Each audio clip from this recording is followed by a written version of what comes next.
Lecture 4 এ আমরা স্টেরিওকেমিক্যাল drawing সমূহের ইন্টারকনভার্সনটা সম্পর্কে আমরা জানব। আমরা দেখলাম যে কিভাবে একটা যৌগকে 3 ডাইমেনশনালি বিভিন্নভাবে উপস্থাপন করতে হয়, যেমন ফ্লাইং ওয়েজ ফর্মুলা, তারপর ছিল সহর্স ফর্মুলা, নিউম্যান ফর্মুলা এবং সর্বশেষ আমরা দেখেছিলাম ফিশার ফর্মুলা।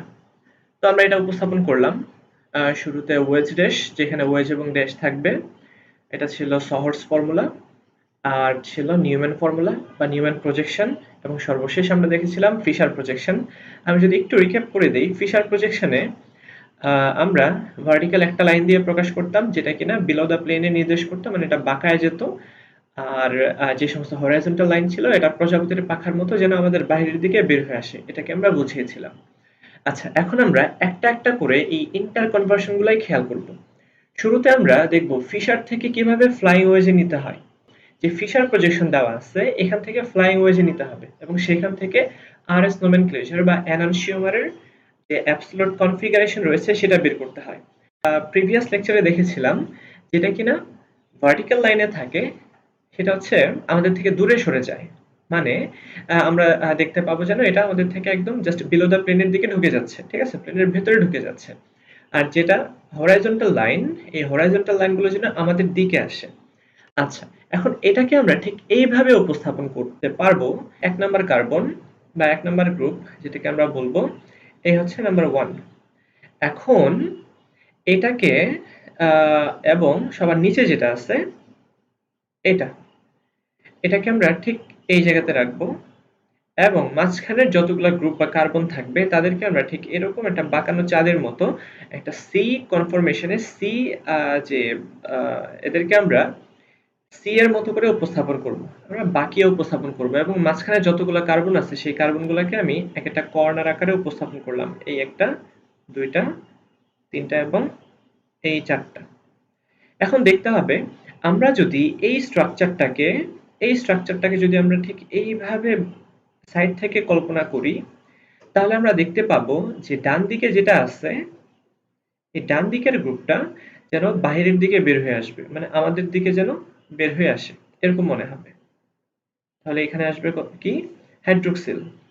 আর বামে যেটা থাকবে সেটা মনে হবে সেটা ভেতরের দিকে ঢুকে গেছে, এই হলো হাইড্রোজেন।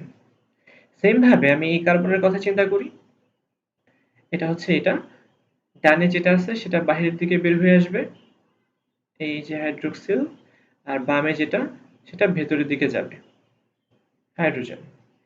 তারপরের কার্বন ডানে আছে হাইড্রোজেন, যেটা বাইরের দিকে বের হয়ে আসবে, আর বামে যেটা থাকবে সেটাকে আমরা ভেতরের দিকে দেখাবো।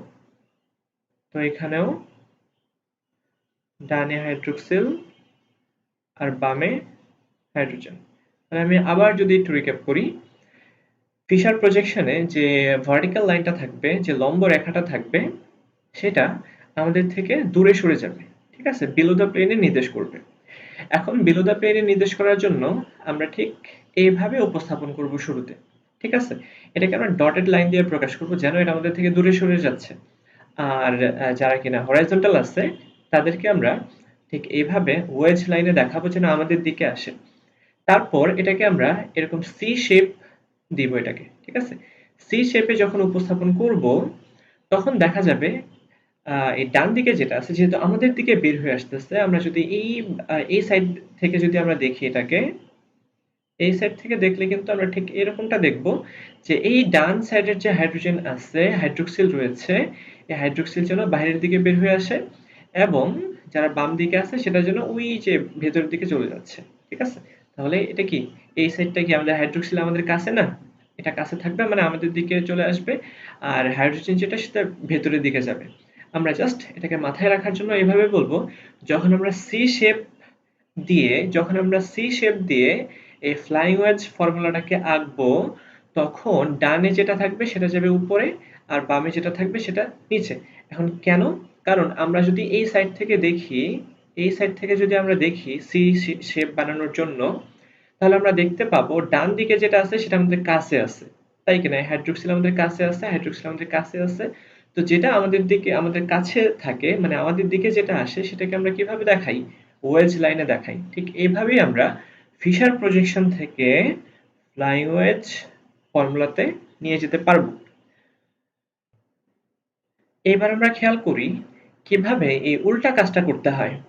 ফ্লাইং ওয়েজ থেকে যেভাবে ফিশারে নেব সেটাই আমরা একটু খেয়াল করি। তো এখানে ফ্লাইং ওয়েজ ফর্মুলা দেওয়া আছে যে এখানে ফ্লোরিন, এই যে সলিড লাইন এটা আছে এর উপরে অন দ্য প্লেনের উপরে লাগানো অবস্থায় হাইড্রোজেন ভেতরের দিকে গেল এবং ক্লোরিন বাইরে আসলো, ব্রোমিন ভেতরে গেল, ফ্লোরিন বাইরে গেল। এটা মনে রাখাটা একটু জরুরি। তো আমরা একটু নাম্বারিংটা করে দিই। এটা হচ্ছে 1, এটা 2। আমরা শুরুতেই এই ফ্লাইং ওয়েজ ফর্মুলাটাকে সহর্স প্রজেকশনে কনভার্ট করব। তো সহর্স প্রজেকশনে কিভাবে কনভার্ট করা যায়? যেখানে এই সলিড লাইন রয়েছে, এই যে সলিড লাইন, এই সলিড লাইনটাকে আমরা ঠিক এইভাবে উপস্থাপন করব। এটাকে কি বলা যায়? একটা স্ট্রাকচারে আমরা কনভার্ট করব, উপস্থাপন করব। এরপর যেটা ভেতরের দিকে গেছে সেটাকে আমরা বাম দিকে রাখবো। যেটা ভেতরে গেল সেটাকে আমরা কোথায় রাখবো? বাম দিকে রাখবো। হাইড্রোজেন ভেতরে গেছে তাকে বাম দিকে রাখলাম, আর ক্লোরিন যেহেতু বাহিরের দিকে বের হয়ে আসে এটাকে আমরা ডান দিকে রাখবো। সবসময় এই কনভেনশনটা মাথায় রাখতে হবে, যেটা ভেতরে সেটা বামে, যেটা বাইরে সেটা ডানে। তাহলে আর কোনো ধরনের কমপ্লেক্সিটি আসে না। আর এই মাথায় কি ছিল? এই মাথায় ছিল আমাদের ফ্লোরিন। আচ্ছা, এবং ওই মাথায় ছিল আয়োডিন। আমরা লিখে রাখলাম শুরুতেই। আর এই যে কার্বনটা 2 নাম্বার কার্বন, এটাকে আমরা 1 নাম্বার দিলাম এবং এটাকে 2 নাম্বার দিলাম। 1 নাম্বার এবং 2 নাম্বার। এই 2 নাম্বার কার্বনে ব্রোমিন ভেতরের দিকে গেল, তাই আমরা ব্রোমিনকে রাখবো বাম পাশে। এবং ফ্লোরিন যেহেতু বাইরে বের হয়ে আসে এটাকে আমরা রাখবো কোথায়? ডান পাশে। আচ্ছা, তো এই ইয়েটা, এই কনভেনশনটা আমাদের মাথায় রাখতে হবে যে শুরুতেই যেটা আমরা যদি ফ্লাইং ওয়েজ থেকে ফিশারি নিতে যাই আমাদের শুরুতেই সহর্স প্রজেকশনে কনভার্ট করতে হবে। তো সহর্সে কনভার্সনের জন্য আমাদের শুরুতেই যেটা করতে হচ্ছে, যেটা অন দ্য প্লেনে রয়েছে মানে সলিড লাইনের মাধ্যমে যেটা উপস্থাপিত হয়েছে সেটাকে আমরা এই রকম স্ট্রাকচারে কনভার্ট করব। ঠিক আছে? মানে এটাকে আমরা এইভাবে উপস্থাপন করব। তারপর যেটা বামে রয়েছে তাকে আমরা যেটা ভেতরের দিকে যাচ্ছে তাকে আমরা বাম দিকে পাঠাবো, আর যেটা বাইরে বের হয়ে আসে তাকে আমরা ডান দিকে রাখবো।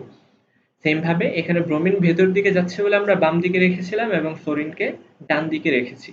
তারপরের যে নিয়মটা এটা একটু ক্রুশিয়াল, আমাদের মাথায় রাখতে হবে যখনই আমরা ফিশারে কনভার্ট করব, এই ফিশারে কনভার্ট করার জন্য এই স্ট্রাকচারটাকে এরকম করে ফেলতে হবে, ঠিক এরকম। ঠিক আছে? এই স্ট্রাকচারটাকে এইটাকে ঘুরিয়ে এরকম করে ফেলতে হবে। এটা করাটা জরুরি। যদি আমরা এরকম করতে চাই তাহলে দেখা যাচ্ছে আয়োডিন উপরে ছিল তাকে নিচের দিকে নামিয়ে ফেলতে হবে। তো নামানোর বিষয়টা খুবই ইজি, যেটা যেদিকে আছে তার বিপরীত দিকে আমরা জাস্ট সুন্দর করে পাঠিয়ে দিব, ঠিক এইভাবে, ঠিক এইভাবে। ঠিক আছে? তাহলে এখানে আসবে কি? এখানে আসবে আয়োডিন, এইখানে যাবে এই ব্রোমিন, এই হচ্ছে ব্রোমিন। আচ্ছা, আর এখানে যাবে কে? ফ্লোরিন। তাহলে এরপরের স্ট্রাকচারটা দেখতে এরকম হবে। আমরা এরকম উল্টা একটা স্ট্রাকচারে নিয়ে গেলাম। এটা 1 নাম্বার কার্বন, এটা 2 নাম্বার কার্বন, আর বামে যে ছিল তাকে আমরা বামে রেখে দিলাম, ডানে যে ডানে রেখে দিলাম। এবং এখানে দেখা যাচ্ছে নিচে চলে আসলো আয়োডিন, এবার বামে গেল ফ্লোরিন, বামে গেল ফ্লোরিন এবং ডানে গেল ব্রোমিন। এই কাজটা আমাদের করা শেষ। এরপর এরপর যেটা করতে হবে, আমরা যাকে এই উল্টা ভাবে উপস্থাপন করলাম এই উল্টা স্ট্রাকচারটাকে এবার সোজা বানায় ফেলতে হবে। ঠিক এরকম ভার্টিক্যাল একটা লাইনে উপস্থাপন করতে হবে। তাহলে এখানে কি ছিল? ফ্লোরিন ছিল। এবং এটা মাথায় রাখতে হবে 1 নাম্বার যে কার্বনটা তাকে সবসময় নিচে রাখতে হবে। এই হচ্ছে 1 নাম্বার কার্বন, আর 2 নাম্বার যেটা, তারপরে যারা যারা আছে তাদেরকে আমরা উপরের দিকে রাখবো। তাহলে 1 নাম্বার থাকবে নিচে, তারপরে নিচ থেকে শুরু করে আমরা উপরের দিকে যাব, এটা মাথায় রাখতে হবে। 1 নাম্বার থেকে উপরের দিকে আমরা যাব। এখন এই নিচে এই যে আমাদের লাইনটা, এই উল্টা স্ট্রাকচার, এই উল্টা স্ট্রাকচারের 1 নাম্বারে কে যুক্ত ছিল? যুক্ত ছিল ফ্লোরিন। তারপর বাম পাশে ছিল হাইড্রোজেন, তাকে আমরা বাম পাশে রাখবো। আর ডান পাশে ছিল ক্লোরিন, আমরা ক্লোরিনকে ডান পাশে রেখে দিব। তারপর এই 2 নাম্বার কার্বনে ছিল উপরের দিকে আয়োডিন, তারপর বামে আছে ফ্লোরিন, বামে আমরা ফ্লোরিনকে রাখলাম, আর ডান দিকে যাবে ব্রোমিন। এই তাহলে এই ফ্লাইং ওয়েজ ফর্মুলার ফিশার প্রজেকশন কিন্তু ঠিক এটা। আমরা এটাকে আবার একটু প্র্যাকটিস করব, আর অনেকগুলো ফ্লাইং ওয়েজ থেকে এটাকে আমরা কনভার্ট করার চেষ্টা করব। এবং এটার একটা ড্রব্যাক আছে, দেখা যায় যে 2টার অধিক যদি কার্বন চলে আসে, যেরকম অনেকগুলা যদি আসে, সেই ক্ষেত্রে কিন্তু এটা অনেক জটিল হয়ে যায় বিষয়টা। তো এটা সবসময় আসেও না। জাস্ট যদি ছোট কয়েকটা যৌগ থাকে তাদের ক্ষেত্রে কিভাবে কনভার্সনটা করা হবে সেই স্টেপগুলো আমরা একটু শিখে ফেললাম। তাহলে স্টেপ 1 আমাদেরকে শুরুতে সহর্স প্রজেকশনে কনভার্ট করতে হয়, সহর্স থেকে এটাকে উল্টায় দিতে হয় 2 নাম্বার স্টেপে। 3 নাম্বার স্টেপে সেখান থেকে কি করতে হচ্ছে, যেটা কিনা উল্টানো স্ট্রাকচার ছিল, সেই উল্টানো স্ট্রাকচার এটাকে আমরা ভার্টিক্যালি রেখে দিলাম, আর 1 নাম্বারটাকে অবশ্যই নিচের দিকে রাখবো। মানে যেটা প্রথমে থাকবে এটাকে আমরা সবসময় নিচের দিকে রাখবো, তারপর বাকি সবগুলোকে উপরের দিকে বসাবো। এখন 1 নাম্বারে যে বামে থাকবে তাকে আমরা বামে পাঠাবো, যে ডানে থাকবে তাকে আমরা ডানে পাঠাবো, এবং যেটা কিনা এই লাইন বরাবর ছিল তাকে আমরা এই লাইনের মাথায় বসিয়ে দিলাম। ঠিক এইভাবেই ফ্লাইং ওয়েজ থেকে আমরা ফিশারে নিতে পারবো। এবার আমরা সহর্স থেকে নিউম্যানে যাব। এটা খুবই সহজ। সহর্স থেকে নিউম্যানে যাওয়াটা খুবই সহজ। আমরা জাস্ট একদিক থেকে তাকাবো, যখনই তাকাবো এই কার্বনটাকে আমরা আমাদের কাছে দেখতে পাবো। তো আমরা যে কাজটা করব, যেটাকে আমরা কাছে দেখতেছি, নাম্বার 1 কার্বন, এটাকে আমরা একটা ডট দিয়ে উপস্থাপন করব, এবং দেখা যাচ্ছে এই বাম দিকে রয়েছে ব্রোমিন। তো বাম দিকে আমরা বসাই ব্রোমিনকে, এবং ডান দিকে যাচ্ছে কে, আয়োডিন, এবং উপরের দিকে যাচ্ছে ক্লোরিন। ওকে, প্রথম কার্বনের কাজ শেষ। এবার আমরা যাব এই ক্লাব বরাবর, এই কাঠি বরাবর যে 2 নাম্বার কার্বন আছে তার কাছে। 2 নাম্বার কার্বনটা তো অনেক দূরে, এই দূরের কার্বনটাকে আমরা সার্কেল দিয়ে প্রকাশ করব।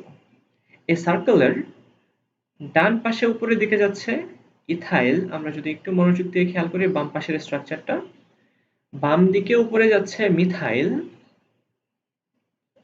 মিথাইল, আর নিচের দিকে যাচ্ছে প্রোপাইল। ঠিক এটাই কিন্তু নিউম্যান প্রজেকশনকে বোঝাচ্ছে। এখন আমরা দেখতে পাচ্ছি যে এই প্রজেকশনটা স্ট্যাগার্ড কনফরমেশনে আছে। জাস্ট এটা হচ্ছে অ্যাডিশনাল একটা ইনফরমেশন। ওকে, তারপর আমরা যাব সহর্স থেকে কিভাবে ফিশারে যেতে হয়। যাওয়ার জন্য শুরুতে আমরা নাম্বারিং করব। যদি এরকম উল্টা স্ট্রাকচার না থাকে আমাদেরকে উল্টায় দিতে হবে, তাই কি না? দেখা যাচ্ছে 1 নাম্বারটাকে উল্টাইতে হচ্ছে, 1 নাম্বারটাকে আমরা উল্টায় দেই। উল্টায় দিলে এখানে যাবে ট্রিটিয়াম, এইখানে যাবে ডিউটেরিয়াম, এইখানে আসবে হাইড্রোজেন। তাহলে আমরা ঠিক এইভাবে এটাকে উপস্থাপন করতে পারবো। নিচে আসবে হাইড্রোজেন, এই বাম পাশে উপরে গেল ট্রিটিয়াম, ডান পাশে উপরে গেল ডিউটেরিয়াম, আর এখানে বাম পাশে উপরে ফ্লোরিন, ডান পাশে উপরে বি। আমি জানি না বি নামে কি বলুন, তো এইভাবে যুক্ত থাকার কথা না, এটা হচ্ছে ব্রোমিন হওয়ার কথা। আর নিচে থাকবে আয়োডিন। এরপরে কাজটা খুবই সহজ, যেটা কিনা এরকম উল্টানো অবস্থায় আছে, এটাকে আমরা কি করব, একদম ভার্টিক্যালি রেখে দিব, এবং অবশ্যই 1 নাম্বারটা নিচে থাকবে, 1 নাম্বার যেটা সেটা নিচে থাকবে, আর 2 নাম্বারটা থাকবে উপরে, বাকিগুলো উপরের দিকে থাকবে। এখন 1 নাম্বারের নিচে ছিল হাইড্রোজেন, এবং এই 2 নাম্বারের উপরে যাবে আয়োডিন। এখন 1 নাম্বারের বামে যে আছে ট্রিটিয়াম, ভেতরে যে আছে তাকে আমরা বাম পাশে রাখবো, আর ডানে যে আছে ডিউটেরিয়াম তাকে আমরা ডান পাশে রাখলাম। তারপর বাম পাশে আসবে ফ্লোরিন, তারপরে ডান পাশে যাবে ব্রোমিন। এই হচ্ছে সহর্স থেকে ফিশার প্রজেকশনের নিয়মগুলো রয়েছে সেটা। তো এই ছিল মোটামুটি ভাবে আমাদের ইন্টারকনভার্সন। এটা বেসিক তৈরি করার জন্য ভেরি মাচ ইম্পর্টেন্ট স্টেরিওকেমিস্ট্রি। তারপর আমরা স্টেরিওকেমিস্ট্রির এর পরের লেকচারে আমরা বেশ কিছু প্র্যাকটিস করব, এবং তার সাথে মোস্ট ইম্পর্টেন্টলি সিমেট্রি, কোন একটা কেমিক্যাল স্ট্রাকচারের মধ্যে সিমেট্রি আমরা খুঁজে বের করব, এবং সেই সিমেট্রির সাথে মিল রেখে আমরা এনানসিওমার, ডায়াস্টেরিওমার, মেসোযৌগ এবং ওভারঅল এই যৌগটা অপটিক্যালি অ্যাক্টিভ হবে কি হবে না সেই বিষয়গুলো আমরা একটু বিস্তারিত আলোচনা করব। তো শেষ পর্যন্ত চ্যানেলের সাথেই থাকি। সবাইকে অনেক অনেক শুভকামনা। আল্লাহ হাফেজ।